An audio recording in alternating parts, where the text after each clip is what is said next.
कम से कम चैंपियन साहब के साथ लड़ते तो मज़ा भी आता।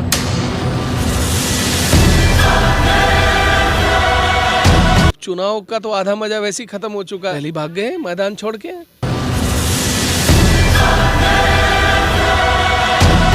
अब बताइए, मुझे उनको लड़ना चाहिए था। मैं तो रोज़ उनको कहता हूँ कि आपको चुनाव लड़ना चाहिए, आपने मेरे चुनाव का मज़ा आधा कर दिया। मैं तो बहुत आनंद लेके चुनाव लड़ रहा था।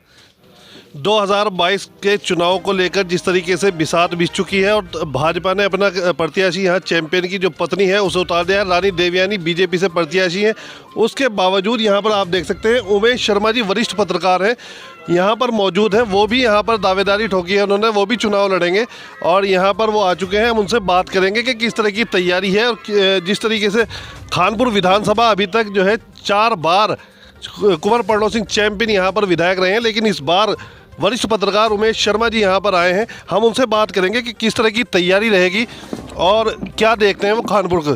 सर, न्यूज़ टुडे में आपका स्वागत है। बहुत बहुत धन्यवाद। सर, हम ये जानना चाहेंगे कि आप पत्रकार, फिर आपने सियासत में आने का किस तरह से सोचा है? क्या आपने सोचा कि खानपुर में क्या चीज़ें ऐसी हैं जो नहीं हो पाई, या खानपुर ही आपको क्यों पसंद आया विधानसभा के लिए?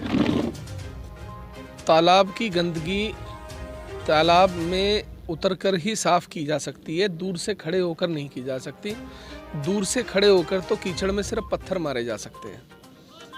हमारी आदत नहीं है कि हम कीचड़ में पत्थर मारें, हमारा मानना है कि हम कीचड़ ही साफ कर दें। तो हम कीचड़ में उतर गए हैं, अब सफाई आप देखना कैसे होगी। सफाई तो पिछले 20 सालों से मैं कीचड़ की कर रहा हूँ, लेकिन इस बार कीचड़ में उतर के करेंगे। जैसे आप तो काफ़ी काम कर रहे हैं, सोशल वर्कर रहे हैं, जिस तरीके से खानपुर को आपने चुना, ये हरिद्वार ज़िले का खानपुर ही आपको क्यों समझ में आया? क्या खानपुर को मैंने नहीं चुना, खानपुर ने मुझे चुना। और अब खानपुर वाले चाहते हैं कि मैं चुनाव लड़ूं, तो मैं भी चाहता हूं कि उनकी इच्छा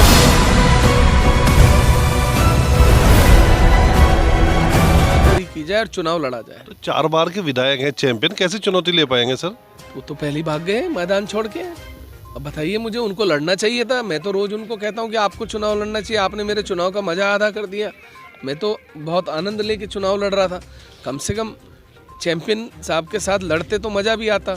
अब चुनाव का तो आधा मज़ा वैसे ही ख़त्म हो चुका है। अब उनके जो समर्थक हैं वो कह रहे हैं कि आप बाहरी हैं, बाहरी को जनता क्यों जिताए? भाई आप ये बताइए कि आप कहाँ के रहने वाले हैं? रुड़की राज्य बनने से पहले किस जिले में आता था? यूपी में, सहारनपुर में। तो मैं सहारनपुर की पैदाइश है मेरी। अब आप मैं भारी कैसे हो सकता हूँ जब आपके पासपोर्ट पे सहारनपुर है और मेरे पासपोर्ट पे सहारनपुर है और इनके भी है। जब हमारी सबकी पैदाइश सहारनपुर है तो मैं भारी कैसे हूँ? मुझे ये साबित कर दो। मेरे बच्चे देहरादून में पढ़ते हैं, आप तो यहाँ से जीत के जाके देहरादून में रहते हो, तब वहाँ संबंध बनाते हो। मेरा तो घर वहाँ है, मेरे बच्चे देहरादून में पढ़ते हैं, राजधानी में। तो मैं भारी कैसे हूँ? मुझे भारी का ये भारी शब्द एक्सप्लेन करके बताएं क्या होता है। तो दूसरी बात, महेशरा रोड पर इसी बात के चलते कि भाई क्षेत्र में कैसे मिलेंगे, हमने महेशरा रोड पर ज़मीन ली, भूमि पूजन कर दिया, हमारा घर बनने का काम शुरू हो गया। तो बताइए भारी कैसे हैं? तो सर, क्या ये समर्थक जो हैं दूसरी पार्टियों की तरह तरह के हथकंडे अपनाएंगे आपके खिलाफ? बिल्कुल अपनाएंगे, अपनाने दीजिए। क्यों? पहले हमारे पोस्टर लगवाए गए लंढोरा में, कब के वो फर्जी बना के और दिखाया गया क्या हुआ। फिर अपनी भद पिटवाई। लंढोरा के बच्चों ने टेम्पो और ऑटो पर चढ़ के उन्हें फाड़ के सड़क पर फेंक के आग लगा दी। क्या इज्जत रह गई आपकी? हमने आपको नोटिस दिया तो सारे मुकर गए, जितने अपनी वहाँ खूबसूरत शक्लें लगा के बता रहे थे निवेदक। क्यों डर गए? हमने जब आपको नोटिस दिया, कानूनी कार्रवाई की, तो क्यों मुकर गए आपकी? हमने तो लगाए नहीं। बस इतना ही दम है? अरे दम है तो छाती ठोक के सामने से लड़ो, तो हम आपको जवाब देंगे। ये गीदड़ों की तरह पीछे से आके हमला करना, इससे क्या होता है? सर, अभी तक जो चैंपियन साहब कर रहा है वो लोगों से मिलना पसंद नहीं करते थे। आप विधायक बन जाएंगे तो जनता से क्या, यहाँ की जनता विधायक रहेगी भाई, या फिर यहाँ जो है इतिहास दोहराएगा कि यहाँ का जो क्षेत्र जो बैकवर्ड है, जो पिछड़ा हुआ है, क्या उसकी तस्वीर बदलने जाएगी?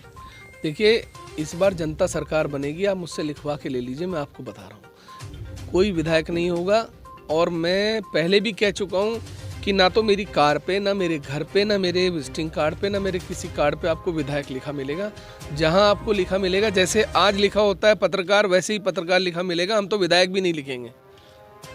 भाई जनता ने चुन के भेजा है, इनके बीच में रह के हमें काम करना है। ठीक है, और इनके लिए काम करना है और इन्हीं की सरकार बनेगी, ये तय। और हर बच्चे बच्चे को महसूस होगा, आप देख लीजिएगा। अभी आप विधायक भी नहीं बने, आपने कई विकास कार्य ऐसे करा दिए जो ऐतिहासिक हैं, चाहे मोहनपुरा का जल भराव की स्थिति का हो, चाहे पुलिया का मामला हो, कई काम आपने किए सर ऐसे। हाँ, क्यों नहीं करने चाहिए, इंसानियत के नाम पे काम करने चाहिए। हम कुड़ी ने एक छोटा सा उदाहरण देता हूँ, कुड़ी नेतवाला में 40 लाख की लागत का पुल टूट गया आधा। लोग बाणगंगा के उधर अपनी खेती करने जाते थे, महिलाएं चारा लेने जाती थी, 18 लोगों की कट के मौत हो चुकी 3 साल में। कोई पुल बनाने वाला नहीं था। हमें गांव वालों ने कहा कि हम आपको वोट देंगे, हमारा पुल बना दो। हमने कहा वोट तो बाद में देना, हम पहले पुल बना देते हैं। हमने पुल का काम शुरू करा दिया, पुल बनने को तैयार है। हमको फ़ोन आया एक वहाँ के स्थानीय नेता का, बोले साहब ये गांव तो पूरा का पूरा भाजपा का समर्थक है, एक भी वोट आपको नहीं मिलेगा। हमने कहा साहब कुछ काम इंसानियत के लिए भी करने चाहिए। मैं इंतज़ार करता तो हो सकता है अभी तक 18 कटे थे, 18 और 3 साल में कटते, तो 40 लोगों की मौत आपके लिए छोटी चीज़ होगी, मेरे लिए नहीं है। जिस व्यक्ति के परिवार का कोई सदस्य रेलवे लाइन पे कटता है तो वो अंतिम संस्कार करने के लिए टुकड़े उठा के लाते हैं वहाँ से। तो बस उनसे पूछ लीजिए, वो बता देंगे कि उनके लिए जान की कीमत क्या होती है। सर अभी क्या करने का इरादा है आपका, जो प्राथमिकताएं हैं वो क्या रहेंगी सर? आपको जनता मौका दे रही है, इस तरह का काफ़ी समर्थन भी मिल रहा है लोगों का आपको। देखिए, प्राथमिकताएं बहुत हैं। क्षेत्र में उद्योग लाने हैं, क्षेत्र में डिग्री कॉलेज बनने हैं, यूनिवर्सिटी बननी है, मेडिकल कॉलेजेस बनने हैं, अस्पताल बनाने हैं, सड़कें बनानी हैं। दुनिया भर की हाई टेंशन पावर लाइन जो है लोगों के घरों के ऊपर से गुजर रही हैं। लोग मौत के साए में जीते हैं, कितने लोगों की मौत हो गई वो हटानी है। कितने काम गिनाऊं मैं, भरे पड़े हैं काम, तालाब सुखाने हैं, लोगों की निकासी का सिस्टम बनाना है कि गांव के पानी की निकासी का सिस्टम बने। गांव-गांव में तालाब बने पड़े हैं, वो तालाब सुखाने हैं, उनका एक चैनलाइज सिस्टम बनाना है कि नालियां निकल के सीधी वहां जाएं जहां पानी जाना चाहिए। बहुत काम है, काम कैसे गिनाऊं? भ्रष्टाचारियों को जेल भेजना है, बहुत सारे चोरों को। सर जो चैम्पियन साहब ने जो काम कराए हैं पुराने, उनकी भी जाँच की जाएगी? देखिए साहब, जांच मैं पहले भी कह चुका हूं, मैं जांच चैंपियन साहब की नहीं, मैं तो जांच उन सब सरकारी कामों की कराऊंगा जिन कामों में भ्रष्टाचार है, जहां बोर्ड लग गए, सड़कें बनी नहीं, उनके पैसे कहां गए। मैं जांच वृद्धावस्था पेंशनों की भी कराऊंगा, मैं विधवा पेंशन की भी कराऊंगा, टीन शेडों की चोरियों की भी कराऊंगा। बहुत सारी लोगों के शौचालय खा गए लोग बाग, बने किसी के घर पर दिखा दिया किसी का। बहुत एक नहीं है, बहुत सारी चीज़ें हैं, जाँचें भी होंगी और लोग जेल भी जाएंगे, आप देखना। सर लोगों से क्या अपील करना चाहेंगे, लास्ट सवाल? मैं लोगों से सिर्फ इतनी अपील करना चाहता हूँ, 20 साल आपने दोनों दलों को देख लिया, एक बार निर्दलीय को भी देख लीजिए। हो सकता है कि क्षेत्र का नक्शा बदल जाए, विकास हो जाए। बस इतना कहना चाहता हूँ, इससे ज़्यादा नहीं। ये थे हमारे साथ वरिष्ठ पत्रकार उमेश शर्मा, जो कह रहे थे कि जब बीजेपी और कांग्रेस को आपने लगातार देख लिया, इस बार अगर निर्दलीय के तौर पे उन्हें मौका दे दिया तो इस क्षेत्र की तस्वीर बदलने का काम करेंगे।